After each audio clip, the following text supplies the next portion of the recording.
हम सब लोग उठ करके सरकारी इदारे से अपना हक लेंगे। और मैं ज़ैनब से कहना चाहूंगा, शॉल्टिंग से कहना चाहूंगा, खुशीपुरा से कहना चाहूंगा, यह आरिफ आपके साथ खड़ा है, आपके पास खड़ा है। जहां पर आपको मेरी जरूरत पड़ेगी, यह आवाज आपके आगे आगे रहेगी, मगर आपको मेरे कंधे से कंधा बन के, कंधे से कंधा मिला करके साथ चलना पड़ेगा। हर डिपार्टमेंट से उससे हिसाब लिया जाएगा। जिस तरीके के घपले किए गए, जिस तरीके की लूटमार की गई, वो लूटमार निकाली जाएगी। उस लूटमार पर हम लोग उठ करके पूरे माफिया को बेनकाब करेंगे। मीर आरिफ अपने खास लोगों से, अपनी शॉल्टिंग कॉन्स्टिट्यूंसी से और अपने इलाके से मुखातिब, इस इलाके में जो कि ज़ैनाकूट, शॉल्टिंग, खुशीपुरा और हमारे कॉलोनीज जो पास में पड़ती है, इन सब के लिए मैं एक मैसेज देना चाहूँगा कि जो हम दूसरे ऐवानों में जाकर के अपने मसाइल लेके जाए और दर दर की ठोकरी खाए, इससे अच्छा क्यों ना हम अपने मसाइल का हल खुद ढूंढें। और हम यहाँ पर एक ऐसा बंदा चुने जो बंदा 24 घंटे आपके साथ हो, आपके बीच में हो, और आपको उस तक जाने की जरूरत ना पड़े, बल्कि वो आप तक आए। आप मुझे बहुत अच्छे से जानते हैं, मैं अपने इलाके के मसाइल हमेशा उठाता हूं और उठाता रहूंगा।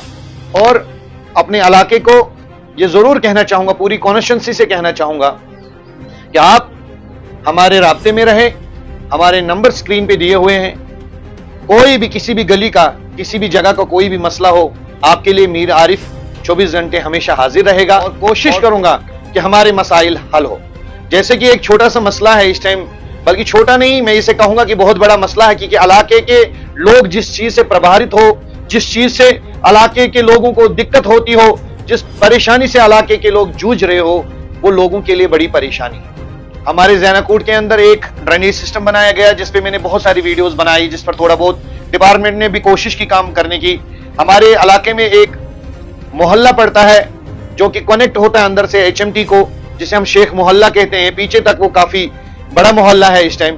वहां से एक ड्रेनेज आ रहा है, जिसको ड्रेनेजिंग की गई, जिसपे अभी तक उन्होंने जो है ड्रेनेज बनाए, और वहां पर उन्होंने इस टाइम पूरी सिस्टम बनाने के बाद आज एक डिपार्टमेंट आता है और उन ड्रेनेज को बंद कर देते हैं। मतलब लोगों का पैसा लगा, लोगों के टैक्स के पैसे लगे, डिपार्टमेंट में से पैसे डिसबर्स हुए, उसके बाद वो बनाने दिया गया, और जब वो बना तो एक डिपार्टमेंट सोया हुआ था, वो जाग उठा।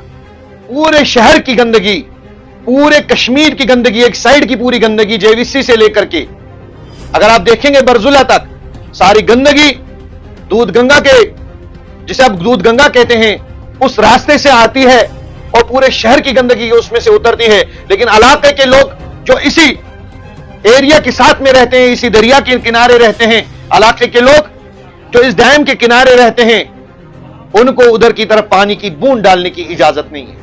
क्या इस डिपार्टमेंट को, वाइल्ड लाइफ को या दूसरे डिपार्टमेंट्स को यह दिखाई नहीं देता कि जो बरजुला से लेकर के पूरे शहर के ड्रेनेजेस इसके साथ कनेक्ट किए गए हैं, JVC हॉस्टल से लेकर हर एक ड्रेनेज से कनेक्ट किया गया है, लेकिन ज़ैनाकूट के इलाके के लोगों को इसमें पानी डालने की तक की इजाजत नहीं। मैं गंदे पानी की बात नहीं कर रहा हूं, मैं नॉर्मल पानी की बात कर रहा हूं। वो पानी डालने की इजाजत नहीं है। क्यों?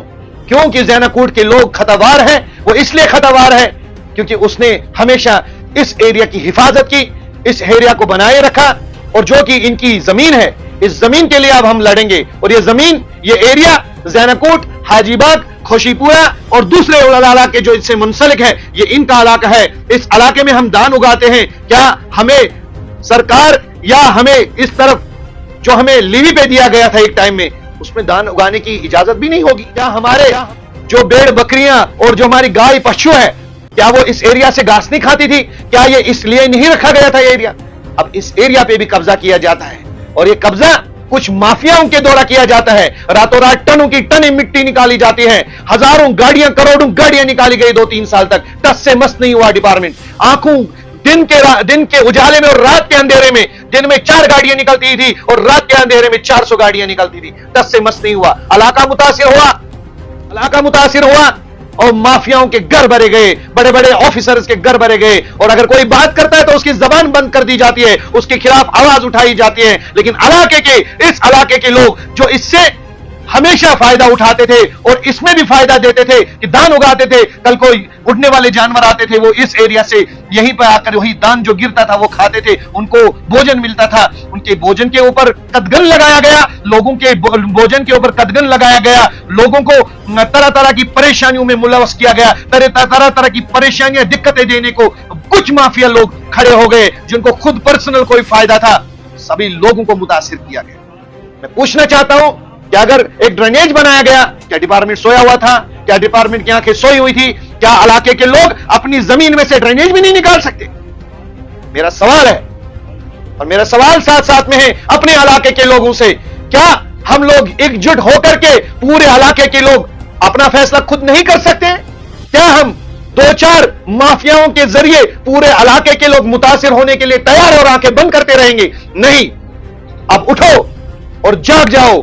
मैं अपने इलाके से कहता हूं, उठो, ये गुनहगार आपके साथ हैं, मेरे साथ हर चलने वाला साथ है, मेरी आवाज आपके साथ है। हम लड़ेंगे अपने लिए, हम अपने इलाके के लिए लड़ेंगे, अपने हुकूक के लिए लड़ेंगे। ये ड्रेनेज बनेगा और 100% बनेगा। शेख मोहल्ला से लेकर पूरे ज़ैनाकोट को कनेक्ट किया जाएगा, पूरे ड्रेनेज आपस में मिलेंगे। और छोटी मोटी नालियां, डिपार्टमेंट हमसे टैक्स लेता है, हम सिटी के अंदर आते हैं, म्युनिसिपैलिटी हमसे हमारी फीस मांगती है, हम फीस भी देते हैं। हम इलाके के लोग जिस तरीके की सरकारी जरूरत होती है वो सरकारी जरूरत हमें मिलती नहीं है, हमसे लिया जाता है लेकिन हमें दिया नहीं जाता। अब हमें लेने की, अब हम सब लोग उठ करके लेंगे और हर सरकारी इदारे से अपना हक लेंगे। और मैं ज़ैनाकोट से कहना चाहूंगा, शॉल्टिंग से कहना चाहूंगा, खुशीपुरा से कहना चाहूंगा, यह आरिफ आपके साथ खड़ा है, आपके पास खड़ा है। जहां पर आपको मेरी जरूरत पड़ेगी यह आवाज आपके आगे आगे रहेगी, मगर आपको मेरे कंधे से कंधा बन के, कंधे से कंधा मिला करके साथ चलना पड़ेगा। हर डिपार्टमेंट से उससे हिसाब लिया जाएगा। जिस तरीके के घपले किए गए, जिस तरीके की लूटमार की गई, वो लूटमार निकाली जाएगी। उस लूटमार पर